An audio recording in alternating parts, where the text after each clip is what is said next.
Welcome to Traveler's Tales. I am your host, Greg Alonzo. Today I will be your guide through history as we take a look at the Huns, the Scourge of God. Just as a reminder, we post new videos every Tuesday and Friday. Don't forget to hit the little bell icon to be notified each time we post new videos. For your convenience, we have also included our email address and Instagram information. Moving right along, mythology tells us one thing, while archaeology tells us another. Who were the Huns? Where did they come from? Why were they referred to as the Scourge of God? The Huns were a nomadic people who lived in Central Asia, the Caucasus, and Eastern Europe. According to European tradition, they were first reported to be living east of the Volga River.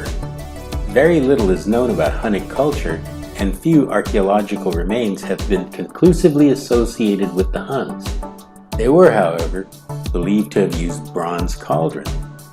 One school of thought is that the origins of the Huns links back to the Xiongnu, who had invaded China from what is now present-day Mongolia. Eventually, they were driven out of China after a devastating defeat by the Han dynasty. It is believed that at this time they began their trek northwestward and were joined by other peoples of the steppes, such as the Chionites, the Kedarites, and the Hephthalites were among the most prominent. With regard to their looks, the Huns were unlike most of the peoples of the steppes, in that they practice artificial cranial deformation. This is the practice of modifying the skull. The head was bound to intentionally deform and flatten the skull. This is done by distorting the normal growth of the infant's skull by applying force. Flat, elongated shapes were produced by binding the infant's head between two pieces of wood. To achieve the more rounded conical skull, the infant's head was bound and wrapped tightly.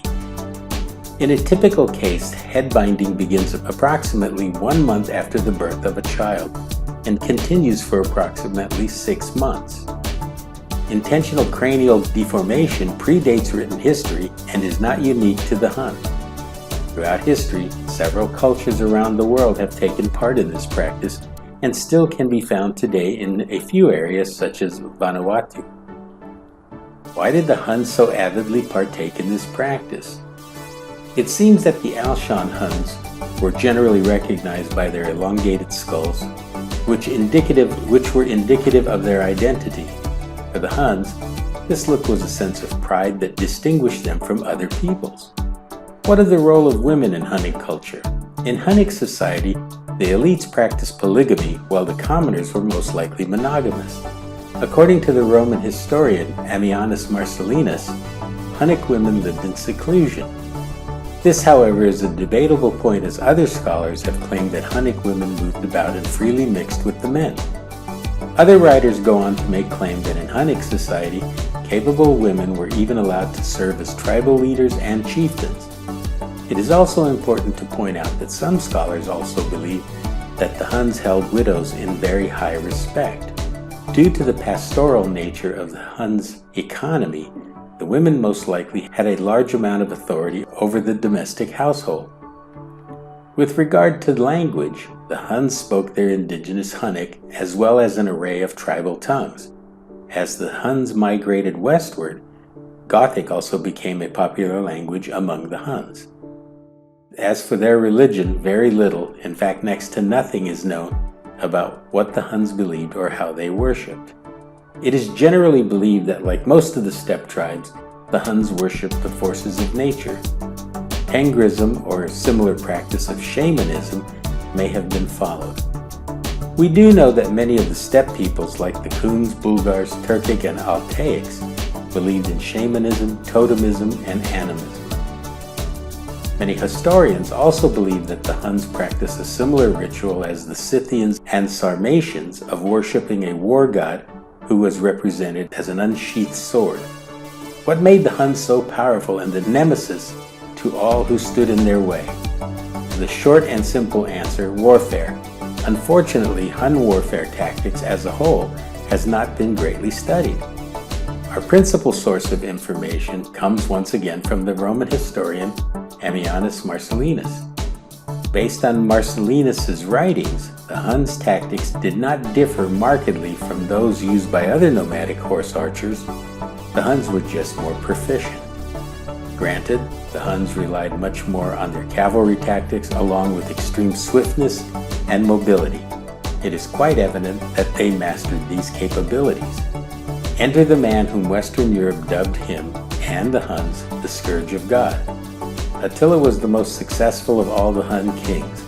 He built an empire that at one time matched and rivaled Rome. Initially, Attila and his brother Bleda ruled a diarchy of Hunnic tribes. With the death of Bleda, Attila began unifying the Huns under him until he became the king of a tribal empire. During his reign, he was one of the most feared enemies of both the Eastern and Roman empires.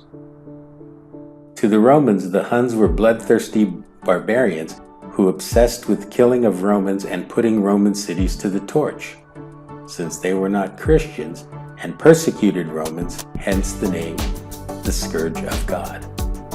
This brings us to the end of the Huns, the Scourge of God. Thank you very much for joining us for this edition of Traveler's Tales. Just as a reminder, we post new videos every Tuesday and Friday. Don't forget to hit the little bell icon to be notified each time we post new videos. For your convenience, we have also posted our email address and Instagram information. We love hearing from our subscribers, so don't hesitate to contact us with your questions and comments. If you haven't done so already, please like and subscribe to Traveler's Tales. This really is the best way to help our channel grow. Traveler's Tales will return with part 2 of the Huns, the Scourge of God. Until we meet again at the crossroads of folklore and history, Kartistos.